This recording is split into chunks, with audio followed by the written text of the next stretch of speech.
ନମସ୍କାର। କବିତାର ନାମ ପଥ କହେ ନାହିଁ। ପାଠ ପଢ଼ି ପଢ଼ି ନହେଲେ ଫଳ, ଆଶା କରିଥିବା ସଂଖ୍ୟା ସକଳ, ପରିଶ୍ରମ ଲାଗେ ସମସ୍ତ ବୃଥା, ଅନ୍ତରେ ଜାଗଇ ଏକଇ ଚିନ୍ତା, ଆପେ ଆପେ କହି ଉଠଇ ମନ, ତଦ୍ୱାରା ହେବନି ଆହୁରି ଧନ। ଚାଲି ଚାଲି ପାଦ ଥକିଲା ପରେ, ଗଛ ଛାଇ ଟିକେ ନଦୀ ସେ ଦୂରେ, ସାଥୀ ସହୋଦର ନାହିଁ କେ ପାଶେ, ଧୁ ଧୁ ଖରା ଅସହ୍ୟ ଶୋଷେ। ସଂସାର ପଥ ଚାଲିବା ପାଇଁ ମନ କହେ ପ୍ରଭୁ ଶକତି ନାହିଁ। ପଥ କହେ ନାହିଁ ପାଥେୟ ଦିଏ, ଆଗକୁ ଯିବାକୁ ସଂକଳ୍ପ ନିଏ।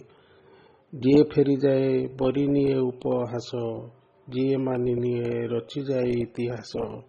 ବିଫଳତା ମଧ୍ୟରେ ଛପିଥାଏ ସଫଳତା, ଚେଷ୍ଟାରେ ତ୍ରୁଟି ସିଦ୍ଧି କଷଟି, ସାଜେ ଚପଳତା।